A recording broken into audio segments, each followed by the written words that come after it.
All right. Good morning, YouTube. It is Sunday, the 31st of March. Sitting here in Haute River, North Carolina. Decided to make a video real quick. And I wanted to bring up something.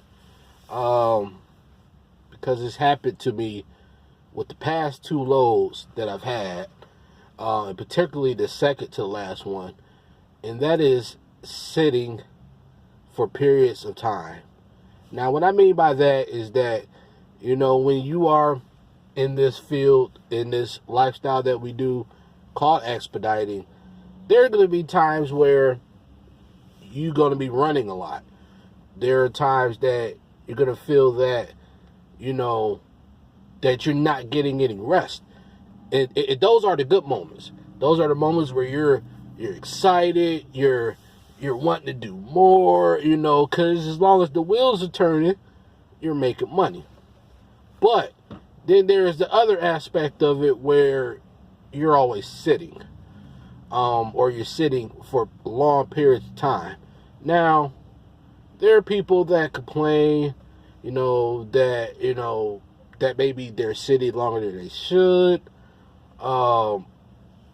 You hear it all the time. But that's part of what we do.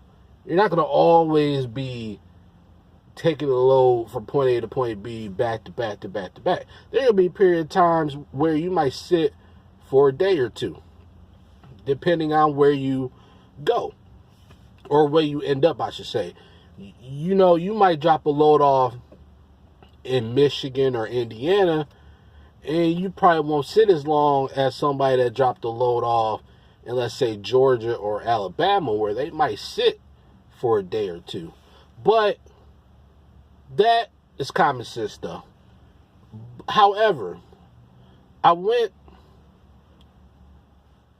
past two runs, I should say, were General Electric runs. I picked up at one GE plant, took it to another one. Well, this particular load, the second to the last one, I picked up at the GE in Cincinnati, Ohio. Now, here's the thing that it frustrates me, but I don't make it an issue. Dispatch, they send you your job info. And for this particular one, I was supposed to have been there at 8 p.m. Eastern Standard Time. So, when you see that, for a newbie, for example, who may not know that there's a possibility, that you may not leave right out of there at 8. For people that have been out there for a while, like me or some other people, they know that there's a chance that this could happen. So pickup time is supposed to be at 8 o'clock. Now, dispatch calls me about maybe 3 p.m. asking me if I want to take this load. Of course, I said yeah. It was a little short 180-mile run to Terre, Haute, Indiana. So I said, okay.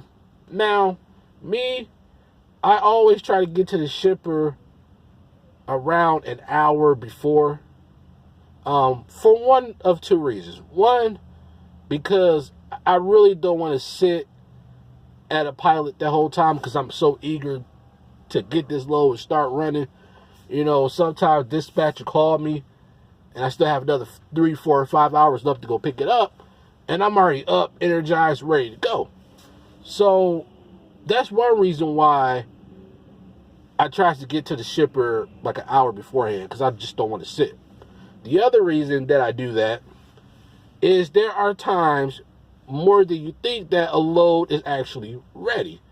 Dispatch will sometimes tell you, hey, the load's ready now if you want to go get it now. Other times they don't. And sometimes as an expediter, you have to be, you have to have that initiative, to be able to be like, okay, I'm just going to go and see if it's done, to see if the load is ready to be picked up. Sometimes you might have to play dumb, because there are some shippers you go to where they do not want you to pick up until your scheduled time. But there are times that I've played dumb, and I've gotten there, said I assumed it was ready, and then it was ready. There are times that the load is sitting there waiting. But dispatch, I don't know if they give you the time to rest up or what have you. So, I wasn't that far away. I was maybe like 20 minutes away from pickup. So I decided to leave about 6:15. So I got there about 6:30. And yeah, I was early, and I knew that. But again, there's a chance that the load might be ready. And if it is ready at 6:30, bam, I got an hour and a half jump.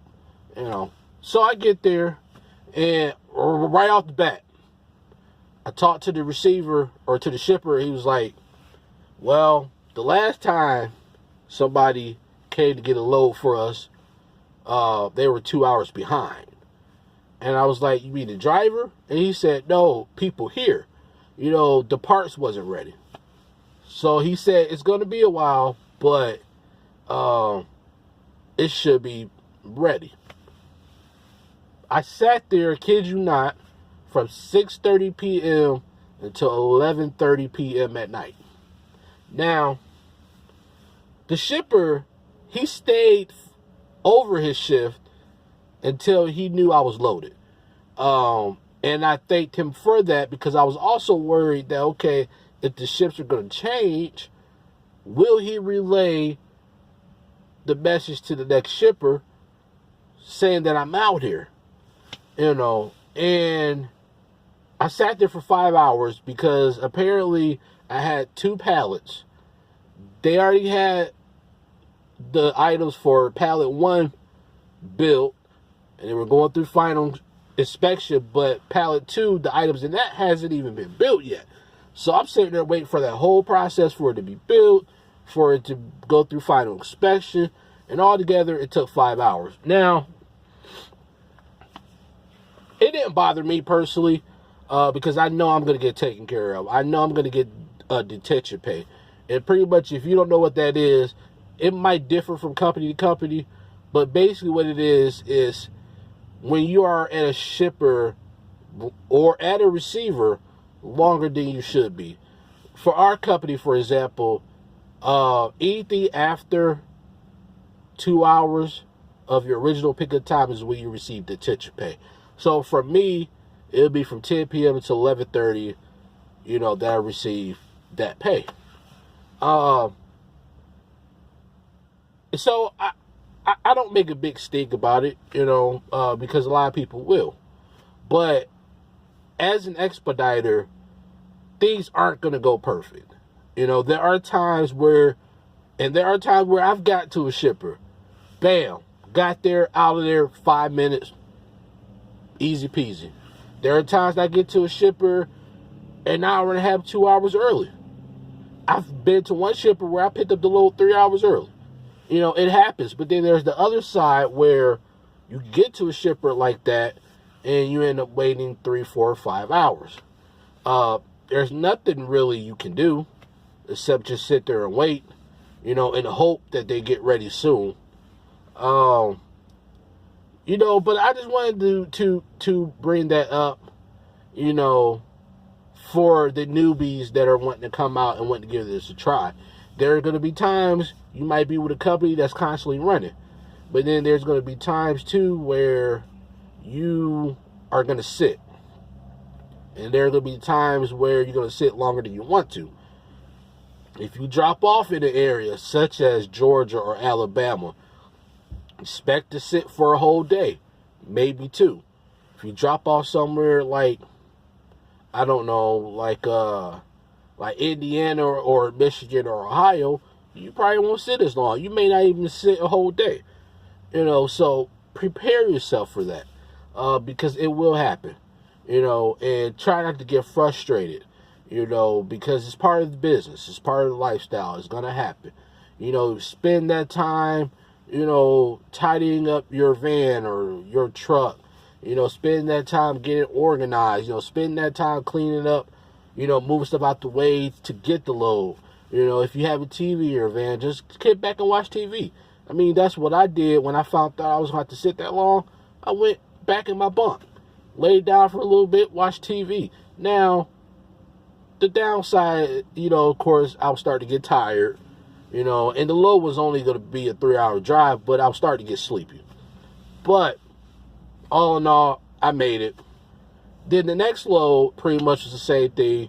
I went from General Electric in Terre Haute to General Electric down here in Durham. I had to wait at the shipper there for an hour. You know, but it happens, folks. I just wanted to throw that video out there. If you haven't already, please hit that like, hit that subscribe button. Should be a video coming out in the next day or two, my weekly recap. Next time, folks, take care.